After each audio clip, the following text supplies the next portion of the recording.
Welcome to International Securities Exchange's podcast series. Facilitated by renowned educators, ISE podcasts are intended to teach beginning as well as seasoned investors the ins and outs of trading.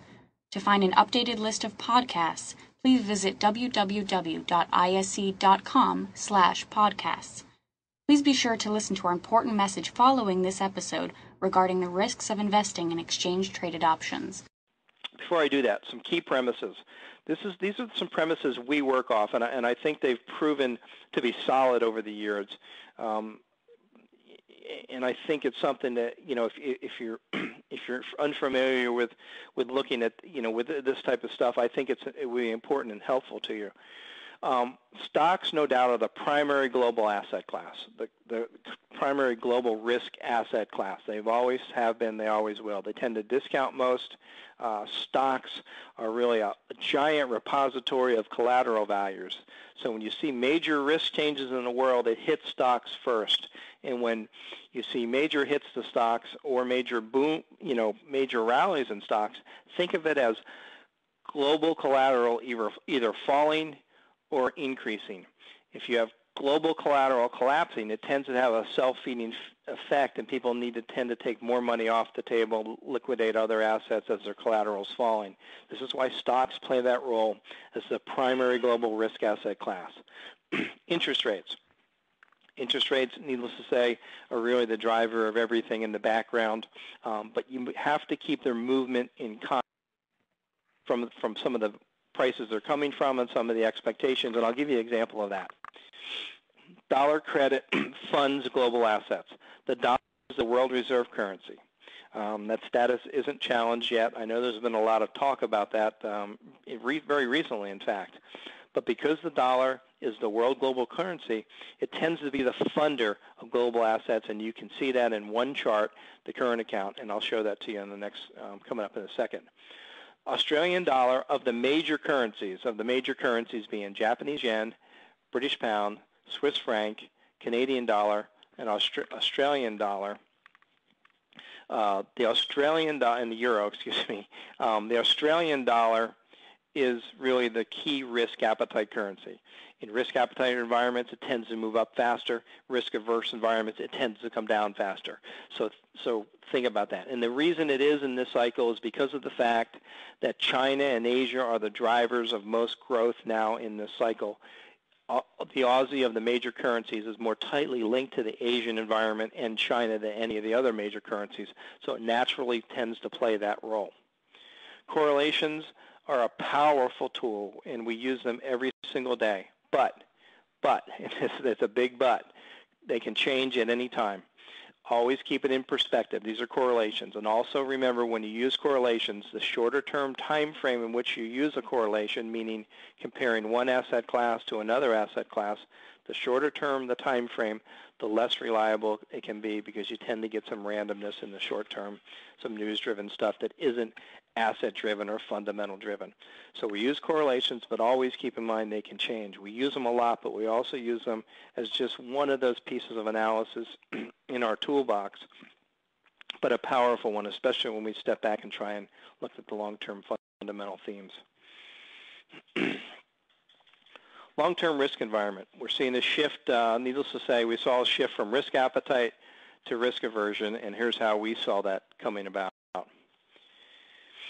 Stepping back, looking at a very, very long-term perspective, when the currency markets first started back in 1971, the black line on here is the U.S. dollar index. The red line on here is gold right here. We have a lot of things on this chart, and it's a little bit busy, but when the dollar first started floating back in 1971, went into a multi-year bear market, multi-year bull market when Greenspan pushed prices up. Major central banks got together and pushed the dollar down on the Plaza Accord because actually they wanted to punish Japan for having their currency being too weak at the time. So they pushed down the value of the dollar and some of the other major currencies against Japan and pushed up the value of the yen. Then we had the tech boom in the U.S., and here's what I was talking about in 1990-92. The capital asset area was the U.S., so you had money moving into the U.S. economy to get access to this U.S. stock market and techs, and it drove the U.S. dollar up. Then, of course, we had the 2000, 2001 timeframe, we had a break in the tech bubble. We also had Greenspan push interest rates down to 1%, and the dollar went into a pretty nasty bear market. But as you know, this nasty bear market in the dollar here, let me put one more circle on this chart just to make it confusing, and I'll take these off. This entire bear market in the dollar was a very, very big bull market in almost every other major asset class. Our stocks did well, our houses did well, and guess what was the underlying funder of those major asset classes? It was this. It was this move down in the dollar. So this idea, we need the dollar needs to recover. Well, it has, and it has on risk, and the risk has pushed what the dollar funded, all the other asset classes, down as the dollar has rallied in here. And let me get rid of some of this here and just point out our major theme, basically the long-term sustained risk environment theme, is really driven by this one thing, and it's the credit crunch. The credit crunch has turned out to be more powerful in a lot of ways than people expected. When it first showed up on the scene, everybody thought it was a little problem in the real estate market, but it proved to be an interlinked global problem, and everything is cascaded from there. And of course, the credit crunch came on the scene and right around when the U.S. dollar bottomed, because the U.S. dollar bottomed because we were in that big risk appetite environment. People took their money back off the table, and they went back into the world reserve currency to hide. And as they were hiding in the world reserve currency, came back and bought treasury bills. They didn't particularly like the dollar. We got a big move here, and that's where we are. And that's the shift. That's the major macro shift. You could see it in this chart too, and this is something that we follow, not every day obviously, but this is the U.S. current account. And one of the points I want to make here, and it's an important one, the U.S. dollar really started accelerating downward right about 2001, as I said, when the system broke. And the U.S. current account means a lot of things, but it really means that there's a lot of U.S. dollars going offshore funding other asset classes, and we saw that. And then, of course, the credit crunch hit, and we had a rally back up in the U.S. dollar during, right around credit crunch time. Why? Why was this rally back up on credit crunch? It rallied back up because U.S. consumers sending money out into buying everything in sight, started pulling their horns. A lot of money back home, hiding in the U.S. market that didn't go back offshore. So we're starting to see a pool of savings develop in the U.S. economy that ultimately could be good long term, but we see it in this current account, this major swing in the current account, and this is a long-term swing. Inflation. This is, again, just something in the background you need to watch to define the bigger environment of risk appetite, risk aversion in the currency markets. Had obviously had a bit of an upswing in inflation during the risk appetite environment. Prices up, money loose, supply constraints. Market turns down and breaks in the risk-averse environment, and guess what? Inflation comes off the table in a very, very big way.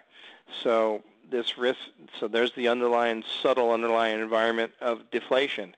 And this deflation can tend to be self-feeding. And again, it's why we think we're in a sustained long-term risk-averse environment here until we see some of these major factors change. A turnaround in the current account back to the downside, a change in the inflation backdrop. We still think the world reserve currency will do well longer term. Thank you for listening to our podcast. To find more podcasts on options, stocks, alternative markets, and market data, please visit www.ise.com/podcasts.